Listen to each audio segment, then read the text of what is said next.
Central, essa é uma questão que pouca gente comenta, o Banco Central ele optou por utilizar os juros como ferramenta para controlar a inflação de preço. Só que estipular juros é comprovadamente a pior ferramenta disponível para você atacar a carestia. Daqui a pouco eu falo mais sobre isso, se você quiser. Mas já que essa foi a ferramenta escolhida, ou seja, já que o Banco Central optou por ficar manipulando os juros, então ao menos eles deveriam utilizá-la corretamente. Só que eles não fazem isso, porque eles são adeptos do gradualismo, né? Eles querem diminuir a carestia por meio de uma abordagem bem suave, bem gradual. Eles querem fazer aumentos tímidos na Selic, aumentos discretos, aumentos totalmente previsíveis. Só que esse tipo de gradualismo nunca funcionou quando o objetivo é reduzir uma inflação de preços alta.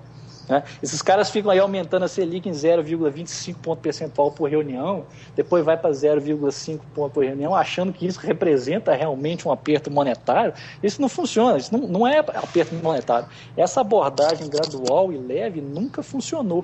Isso por um motivo muito simples.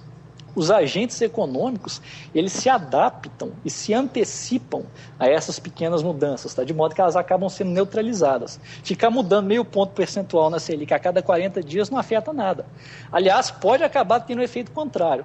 Por exemplo, se o cara sabe que o crédito estará um pouco mais caro daqui a um mês, então ele vai e se endivida hoje, para aproveitar que o crédito ainda está barato. Aí passa um mês, o crédito encarece, mas encarece pouco, e o cara sabe que ele vai continuar encarecendo, aí ele aproveita que ainda está barato, ele vai e se endivida de novo, para se antecipar e aproveitar que o crédito ainda está barato, porque ele sabe que daqui a um mês o crédito vai estar um pouquinho mais caro e vai continuar encarecendo. Aí passa um mês, os juros sobem, mas sobem pouco, que a abordagem é gradual, aí o cara sabe que os juros vão continuar subindo, aí ele vai e se endivida de novo, para aproveitar que eles ainda estão baixos. E fica nesse círculo vicioso até o cara ficar completamente endividado. Ou seja, aumento tímido e totalmente previsível dos juros, não só não desestimula o consumismo e o endividamento, como, na verdade, acabou estimulando. E outra coisa, pode olhar todos os casos recentes de inflação alta, eu não estou me referindo à hiperinflação, não, estou falando de inflação entre 10% e 20% ao ano, todos os casos recentes de inflação alta só foram resolvidos com uma pancada forte nos juros.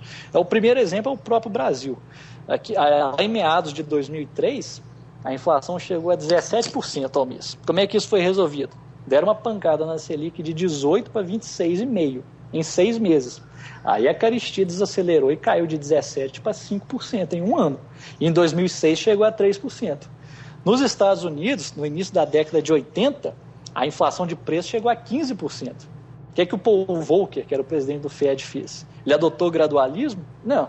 Ele deu uma pancada na Selic americana, né, na Selic deles, jogou a taxa deles de 14% para 20% em um mês. Isso fez com que a inflação finalmente começasse a cair e fosse de 15% para 2,5% em 2 anos. Agora, se alguém acha que os Estados Unidos não são um bom exemplo, porque eles utilizam o dólar, que é a moeda mundial de troca, então vamos para a Nova Zelândia. Entre 1986 e 1987, a inflação deles estava em 19,5%. O que eles fizeram? A Selic foi de 15% para 30% em 6 meses. A inflação caiu de 19,5% para 1%. A Alemanha, em meados da década de 70, a inflação chegou a quase 8%. Isso é intolerável para os germânicos. 8%. O que é que fez o Bundesbank? Pancada nos juros, de 4,5% para 14,25%. No início da década de 80 aconteceu de novo a mesmíssima coisa. E depois do início da década de 90, logo depois da reunificação da Alemanha Ocidental, a inflação de preço chegou a 6%. O que eles fizeram com os juros? Pancada, de 6% para 10%. Canadá, mesma coisa, início da década de 80, a inflação estava em 13%. Os juros foram de 8% para 22%. Depois, de novo, no início da década de 90, a inflação estava 6,5%, igual a nossa. O que eles fizeram com os juros? De 8% para 14%. A Austrália, a inflação ficou variando entre 8% e 10% ao longo de toda a segunda metade da década de 80. O que o Banco Central fez? Pancada nos juros, de 10% para 18%. Aí o que aconteceu com a carestia? Caiu de 8% para meio, 0,5%. Ou seja, já que a opção do Banco Central é pela manipulação dos juros, então que ao menos ele faça a coisa correta. Tem que dar uma pancada, sem parcimônia, não é gradualismo. Se isso não for feito, não tem como a carestia ceder. E aí toda a desorganização da economia vai continuar. E com o quadro de horror que nós temos hoje, essa pancada teria que ser de quanto, Leandro? Eu não vou estimar, porque acertar a taxa de juros é algo que ninguém faz. Mas já está comprovado que de 7,25 para 11,75 de nada adiantou, porque a inflação continua a mesma. Tem gente falando que deveria ser 15. Mas eu pergunto, 15 agora ou era para ser 15 lá em 2013, quando começaram a subir? Qual é o reflexo imediato assim, para a sociedade, considerando como hipótese, né? Se o Banco Central dobrasse essa taxa hoje, ou chegasse a esses 15 que você mencionou, qual seria o impacto imediato para a sociedade dessa decisão? Isso foi feito em 2003, né? Foi de 18 para 26,5. Eu falei sobre isso na palestra pessoal. Quando isso acontece, esse choque de confiança altera as expectativas das pessoas. Tanto empreendedores quanto consumidores veem que o governo realmente está levando mais a sério o combate à carestia, e aí elas se adaptam. No início é uma recessão, no início todo mundo para de consumir, todo mundo prefere poupar, e também o pessoal para de investir. Há um aumento no desemprego, há uma redução no consumo, mas aí a partir do momento que a inflação começa a cair, entrar na meta, a confiança volta, a expectativa volta. Todos os países desenvolvidos que utilizam o controle dos juros fizeram isso ao longo da década de 80 e 90. Agora que a inflação para eles não é mais problema, eles não têm essa preocupação, mas até 80 e 90 era pancada nos juros. Quando há inflação, né, e o governo decide combater a inflação com aumento de juros, isso significa que o governo fez bobagem e está tentando corrigi-lo? O aumento dos juros seria uma consequência da coisa errada que ele fez lá atrás. Só que, como eu falei lá no início, combater a inflação utilizando juros não é a melhor maneira. Tem outra maneira, e a prática já mostrou o seguinte: a melhor maneira de você realmente combater uma carestia é por meio de uma contínua valorização da taxa de câmbio. Tá? Isso tem um efeito quase que imediato e duradouro. O melhor exemplo disso é Singapura. O Banco Central de Singapura, desde 1981, ele abandonou esse negócio de controlar juros. Desde 1981, ele não controla juros. Em vez de ficar determinando juros, ele apenas controla o valor do dólar de Singapura em relação a uma cesta de moedas formada pelas principais economias do mundo. E só. Ele não mexe com juros. O Banco Central de Singapura, ele atua para garantir que o dólar de Singapura, ora se valorize, ora fique estável. Em alguns momentos, como naquela crise asiática de 97, 98, quando houve fuga de capitais lá do Sudeste Asiático, ele permite que a moeda se desvalorize, mas bem suavemente. Tá? E qual foi o resultado dessa política que o Banco Central de Singapura adotou? O resultado é que de 1982, ele adotou a política em 1981, de 1982 até 2005, o dólar de Singapura foi a moeda que menos perdeu poder de compra no mundo, tá? Superando inclusive o franco suíço e o marco alemão. A partir de 2005 ela perde para o iene japonês, porque o Japão entrou naquela longa estagnação e os preços ficaram em zero durante quase uma década. Mas mesmo perdendo para o Japão, o dólar de Singapura continuou ganhando do franco suíço até 2009. Ou seja, de 1982 até 2009, a inflação de preços em Singapura foi menor que na Suíça e na Alemanha. Isso não é algo trivial, não. A partir de 2009, o franco suíço se valorizou muito e hoje ele está na frente do dólar de Singapura, mas por muito pouco.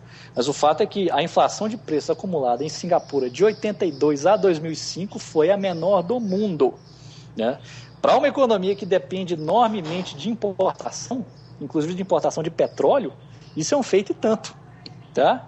Então a questão é que quando você se concentra em monitorar a taxa de câmbio, em vez de ficar mexendo em juros, quando você se concentra em monitorar a taxa de câmbio, você está optando pela solução mais prática. Por quê? Porque a taxa de câmbio é um preço formado instantaneamente pela interação de bilhões de agentes econômicos ao redor do mundo. Pela taxa de câmbio, você tem acesso instantâneo ao preço atual da sua moeda. Você tem acesso instantâneo ao poder de compra atual da sua moeda. Não há mensurador mais confiável do que esse. Tá? São esses bilhões de agentes econômicos que todos os dias interagem e formam ali a taxa de câmbio. Se eles esperam que a inflação no seu país vai ser baixa, a sua moeda vai se valorizar. Se eles acham que a inflação está alta ou que ela vai ser alta, sua moeda vai se desvalorizar. Então, ou seja, a taxa de câmbio é um retrato instantâneo e crucial das expectativas dos agentes econômicos em relação ao poder de compra atual e futuro da sua moeda. Não há preço mais confiável e mais acurado do que esse. O governo de Singapura já percebeu isso. Então, monitorar a taxa de câmbio, em vez de controlar a taxa de juros, monitorar a taxa de câmbio, e aqui eu me refiro não é só a taxa de câmbio em relação ao dólar, não é a taxa de câmbio em relação às principais moedas do mundo, principalmente as moedas mais fortes, como o franco suíço, o dólar canadense, o euro, o próprio dólar de Singapura, e, evidentemente, o dólar americano. Então, monitorar a taxa de câmbio é muito mais eficaz no que diz respeito à tendência da inflação de preços e ao próprio controle da inflação, do que ficar tentando adivinhar qual que é a taxa de juros que vai equilibrar os preços em toda a economia. Isso não existe. Numa economia globalizada, você ignorar a taxa de câmbio é suicídio. Agora, vamos aqui, qual que é a atual situação do Brasil? Em julho de 2011, o dólar custava R$ 1,54. Hoje ele custa R$ 2,65.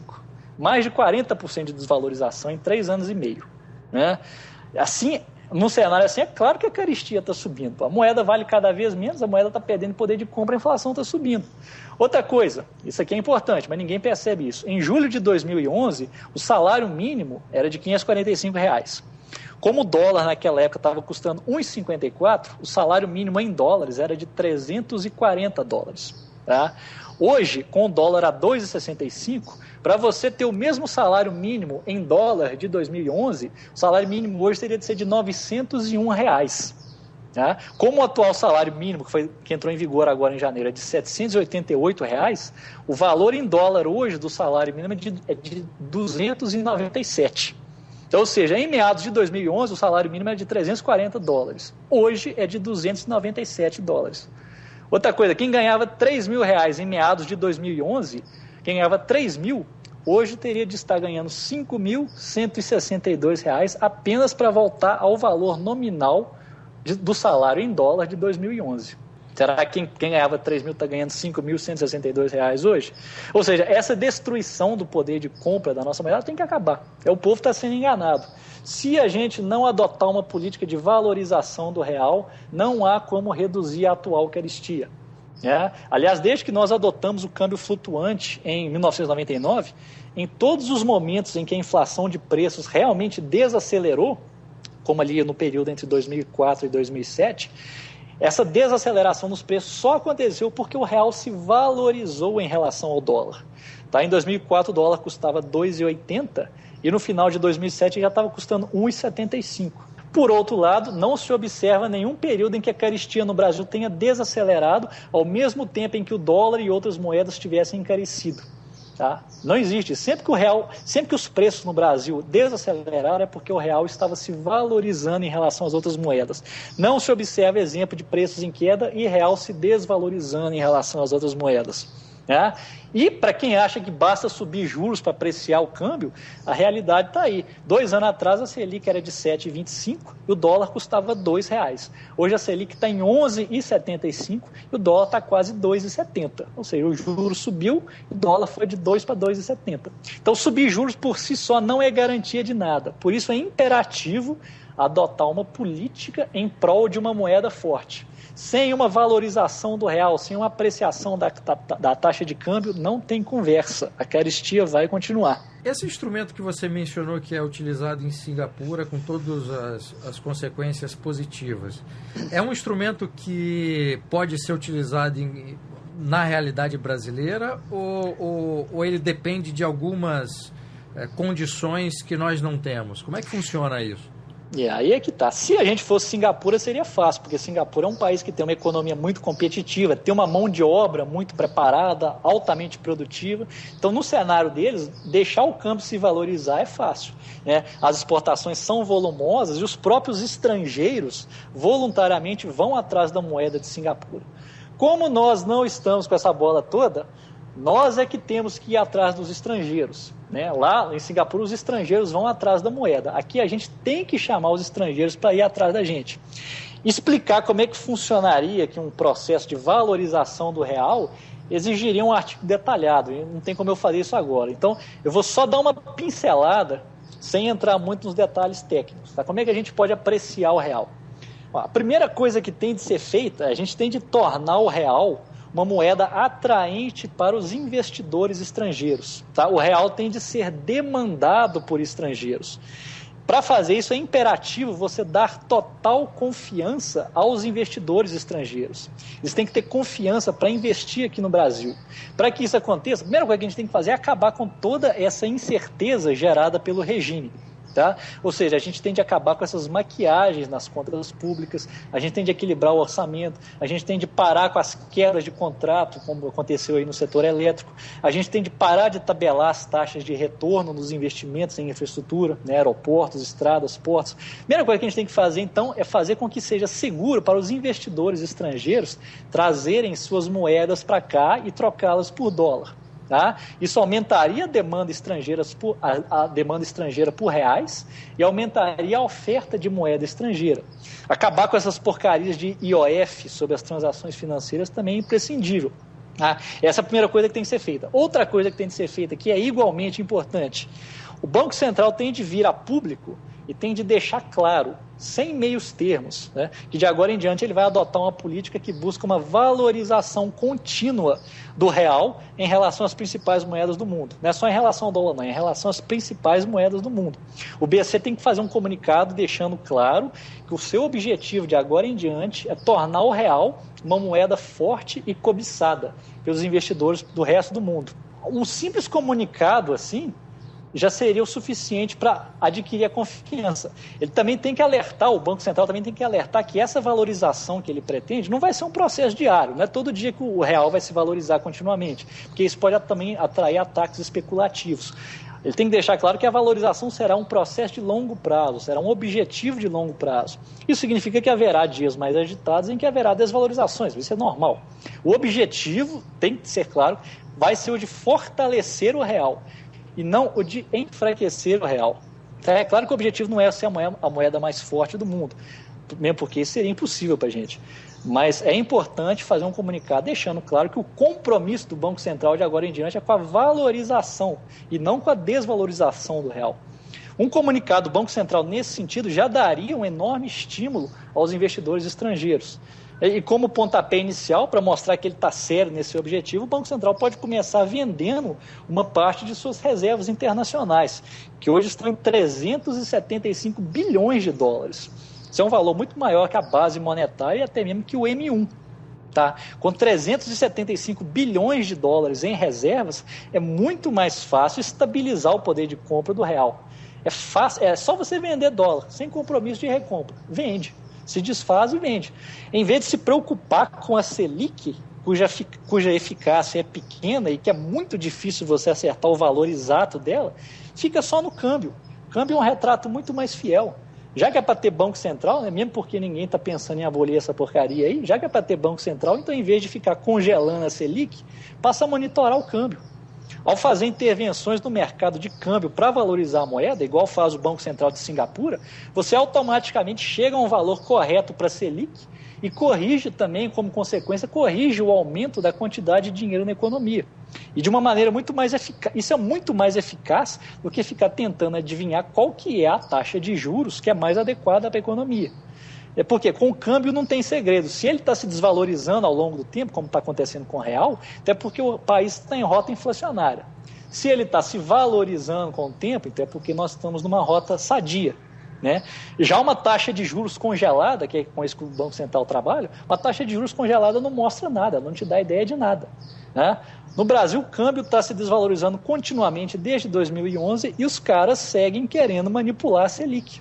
Se Singapura, que é minúsculo, que é um país muito mais suscetível a ataques especulativos, consegue fazer essa política de câmbio, então nós também podemos fazer. Nós temos mais reservas internacionais do que eles e nosso volume de exportação é muito maior. Basta você ter um Banco Central que transmita seriedade e confiança. Né? Outra coisa, não é para se balizar só pelo dólar, não. Tá? No momento o dólar está forte, então ele serve de baliza. Mas, por exemplo, de 2004 a 2011 o dólar estava fraco. Uma moeda que sempre é boa como mensuradora da estabilidade é o franco suíço. Se você utilizar o franco suíço como baliza, você nunca vai ter uma economia como inflação. Tá? Então, ou seja, essas três medidas. Primeiro, melhorar o ambiente empreendedorial e dar mais estímulo aos investidores estrangeiros. Deixar claro que o compromisso do Banco Central é com a valorização do real e fazer venda de reservas internacionais sem compromisso de recompra, essas três medidas já seriam um bom começo. É um começo. pelo menos estancaria a atual sangria que nós estamos vivenciando. Né? E só para terminar, vale ressaltar que se os investidores estrangeiros tiverem a confiança de que o real irá se valorizar ao longo do tempo, então aí mesmo é que eles vão vir para cá. Porque imagina só, o cara vem para cá e converte $1.000 em R$2.700, que é a taxa de... Vamos trabalhar com câmbio a 2,70. O cara vem, traz $1.000, esses $1.000 se convertem em R$2.700. Aí ele investe aqui e depois de um ano ele ganhou um retorno de, por exemplo, 5%, bem conservador. Né? Ou seja, os R$2.700, 5% viraram R$2.835. Beleza, só que nesse meio tempo, o dólar caiu de 2,70 para 2,20, vamos supor. Aí o que acontece? Quando ele for converter esses R$2.835 ao câmbio agora de 2,20, ele vai ter $1.290. Ou seja, os $1.000 iniciais viraram 1.290, quase 30% de retorno. É um ótimo negócio. Então, o simples fato de ter um Banco Central comprometido em ao menos tentar uma apreciação do câmbio já garante o interesse de investidores estrangeiros virem para cá. Né? Até 2011 havia ainda esse interesse dos investidores. Só que aí o digníssimo lá, né, que saiu muito tarde da Fazenda, ele veio a público falar que o mundo estava fazendo uma guerra cambial e que o Brasil era vítima. Agora, olha só, o Brasil estava sendo inundado de dólares, o real estava se fortalecendo e o cidadão, em vez de agradecer, ele vem a público e xinga os estrangeiros e ainda manda um IOF nas transações cambiais. Desde então, o real só foi para a privada. Né? A gente tem que trabalhar urgentemente nessa parte de restaurar a confiança dos estrangeiros para eles investirem aqui. A saída do Manteiga ajuda, mas o ranço terceiro mundista desse governo, que trata investidores estrangeiros como se fossem usurpadores da soberania nacional, investidores estrangeiros que trazem moeda estrangeira para cá, esse ranço terceiro mundista está nos custando muito caro em termos de poder de compra e de qualidade de vida. Não sei se só a troca do ministro vai conseguir mudar essa mentalidade, considerando que o governo já fez e manteve o falecido ministro Manteiga, né? Exatamente. Você mencionou por várias vezes a moeda forte, né? E há sempre uma afirmação, uma tese aí de que a moeda forte é prejudicial tanto para as exportações quanto para a indústria nacional que não tem como concorrer com produtos importados que chegam mais barato, né, Leandro? Então eu queria saber, queria que você falasse a respeito disso. Essa é a alegação mais clichê que existe, né? Em primeiro lugar, o que acaba com a indústria, como eu falei antes, é a inflação de preços e de custos, né? Que desorganiza todo o seu planejamento e falsifica a contabilidade de custos. Nos primeiros anos do real, a moeda era muito mais forte do que é hoje e não houve desindustrialização nenhuma. A desindustrialização está acontecendo agora, justamente quando temos uma moeda fraca, inflação alta e as maiores tarifas protecionistas da história do real. Tá? Outra coisa, a moeda forte permite que as indústrias, pelo menos as indústrias competentes, comprem bens de capital, máquinas e equipamentos de qualidade a preços baixos. Isso as deixaria mais produtivas, aumentaria a qualidade dos seus produtos e faria com que eles fossem mais demandados lá fora. De novo, se moeda forte fosse empecilho para a indústria, eu não sei quem foi que criou essa ideia idiota, a Suíça, a Alemanha e a própria Singapura seriam hoje terra arrasada. No entanto, são nações fortemente exportadoras. Eles têm moeda forte e têm muita exportação. Por quê? Porque moeda forte impede aquela carestia que gera todos os problemas contábeis que eu expliquei lá em cima. E por fim eu vou repetir aquela mesma coisa que eu falei no nosso outro podcast. É verdade que temos indústrias eficientes que hoje sofrem com uma alta carga tributária, com as regulamentações do governo, com a burocracia e com sindicatos poderosos. E sendo assim, essas indústrias, mesmo sendo eficientes, elas sofreriam bastante caso o real se valorizasse, caso as tarifas de importação fossem abolidas. Só que isso não é problema do cidadão brasileiro e nem deveria ser problema do Banco Central. Isso é problema do Ministério da Fazenda, do Ministério do Planejamento, da Receita Federal e do Ministério do Trabalho. São eles que impõem tributos, regulamentações, burocracias e protegem sindicatos. Não faz sentido dizer que deve haver tarifa de importação e que a moeda tem de ser fraca apenas para compensar a existência de impostos, de burocracia, de regulamentação sobre as indústrias. Isso é querer apagar o fogo com gasolina. Agora, é isso, a lição é essa. Moeda forte significa poder de compra crescente em relação às outras moedas do mundo. Você ter uma moeda se valorizando continuamente em relação às outras moedas é o equivalente a você estar tendo aumentos contínuos no seu salário. Você está ganhando poder de compra em relação às outras moedas. O gozado é que em 2011 o governo fez aquele escarcéu todo quando foi divulgado que o PIB brasileiro havia se tornado maior que o PIB britânico. Mas isso só foi conseguido porque o real naquela época estava mais forte. O PIB brasileiro em reais foi dividido pela taxa de câmbio em dólar de 1,70 e deu um número alto em dólar. Agora, se você dividir o PIB hoje por 2,70, eu te garanto que vai dar um número muito menor. De lá para cá, com o real na privada, o Reino Unido já nos ultrapassou de novo e também acabou de ultrapassar a França. Se você converter nosso PIB atual em dólar, igual fizeram em 2011, se você converter em dólar, é bem capaz de a gente ter voltado para o nível de 2009, mais ou menos. Então, para o governo, real forte só é bom para comemorar PIB. Né? E aí você pode perguntar, bom, se moeda forte é tão bom assim, igual essa propaganda toda que eu estou fazendo, por que isso não é feito? Né? É simples, porque o lobby do setor exportador e os sindicatos das indústrias que seriam afetadas pelas importações, automotiva, siderúrgica, mineradora, etc., esse pessoal faria um barulho enorme, eles acabariam com as contribuições de campanha que eles fazem para os políticos e vários políticos perderiam o apoio deles. É assim que funciona aqui. A moeda forte tem poderosos inimigos nos grupos de interesse e nos lobistas. Então está explicado de onde saiu essa tese furada aí de que moeda forte é prejudicial. Nunca entendi. Os principais países exportadores do mundo têm moeda forte e seus produtos são de enorme qualidade. Numa das suas respostas anteriores, você mencionou o problema que foi criado com o uso dos bancos estatais pelo governo, né? E algo que você sempre comenta nos seus artigos e também em palestra. Qual é os principais problemas com os bancos estatais hoje? Pois é, essa é outra encrenca. Os bancos estatais são outra encrenca que não será resolvida com manipulação na Selic. Porém, seus efeitos podem ser mitigados com uma valorização do real. Como eu já aborreci nossos leitores falando sobre esse assunto em todos os meus últimos 15 artigos e também naquela minha palestra de setembro, eu vou me conter aqui e vou ficar só no básico. Qual que é o grande problema dos bancos estatais? Os bancos estatais, eles trabalham majoritariamente com uma modalidade de crédito chamada crédito direcionado.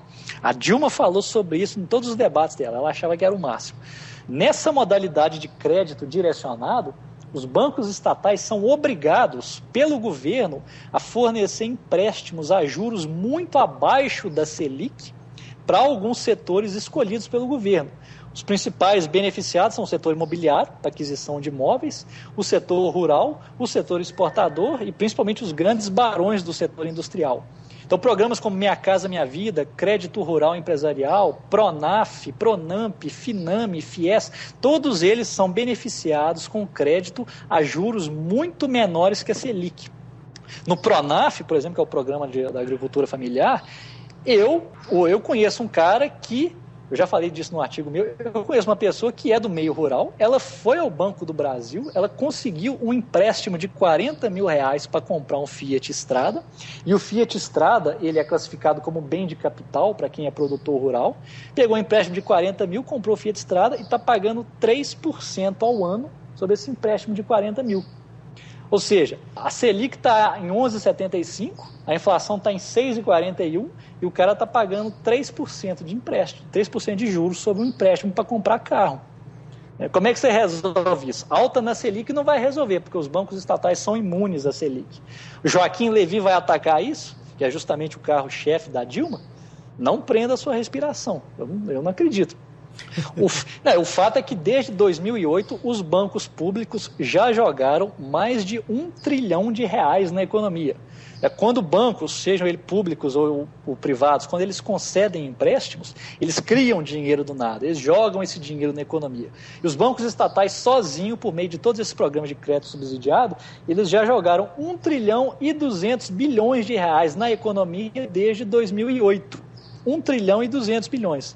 Os bancos privados jogaram apenas, entre aspas, 700 bilhões. Os bancos públicos jogaram 1 trilhão e 200 bilhões. Ou seja, os bancos estatais são hoje os principais responsáveis por por gerar essa carestia que nós estamos vivendo, porque estão jogando dinheiro na economia a rodo. E isso não vai ser resolvido com aumentos leves na Selic.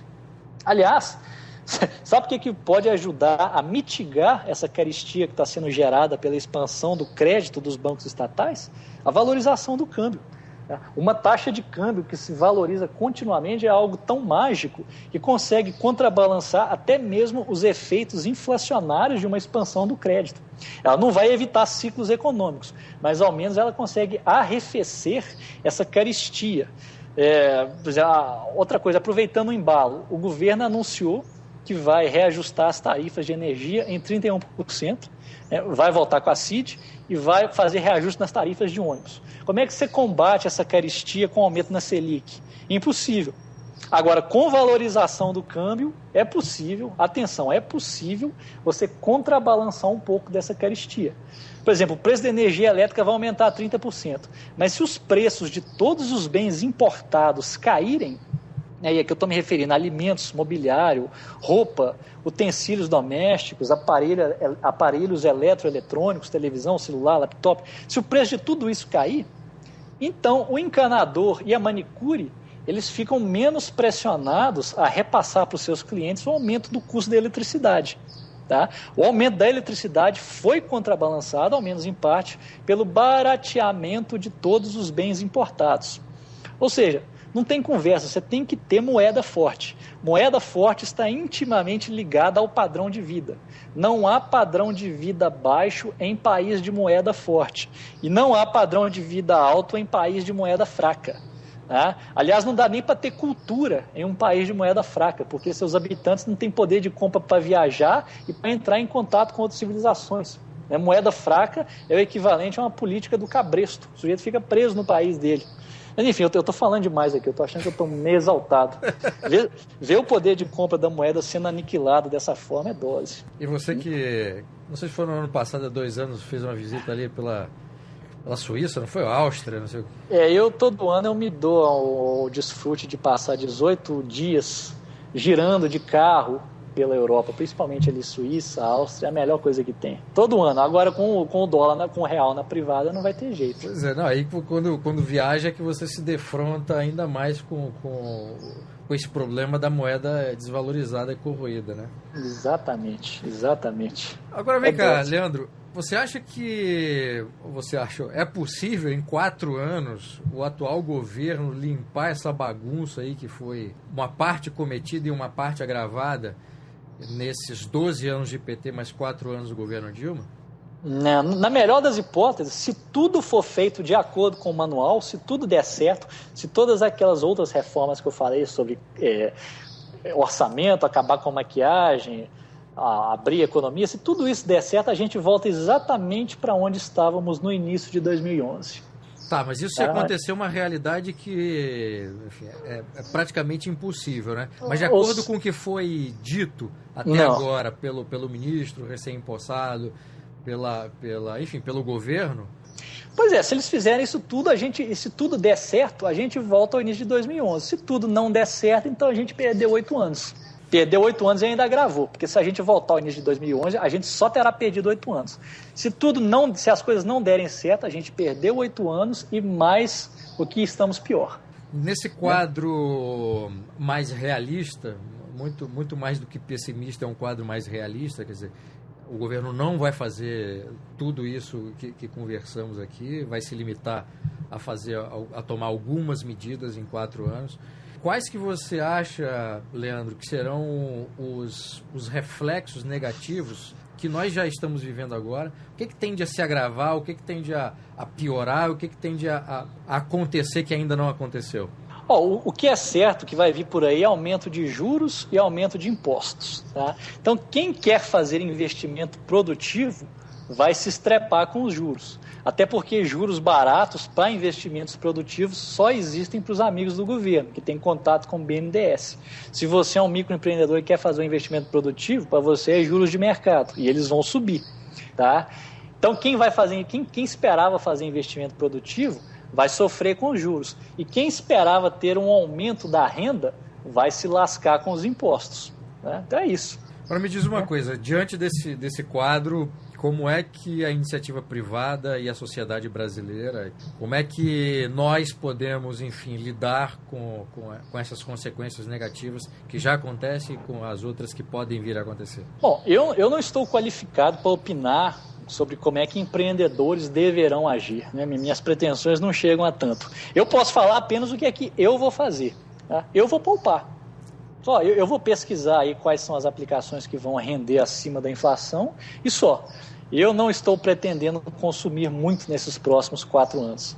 A não ser que o governo adote meu plano de valorização do real. Aí eu vou às compras. Agora, de resto, para quem pretende investir, para quem pretende fazer coisas produtivas, meu mais efusivo apoio. Vocês são meus heróis. Serão 4 anos só de poupança. Viagem para a Europa nesses 4 anos, então, estão canceladas? Eu não vou nem para Vila Velha agora, pô. Olha a gasolina. Leandro, muitíssimo obrigado pela entrevista. Muito obrigado, Bruno. Abração. Obrigado.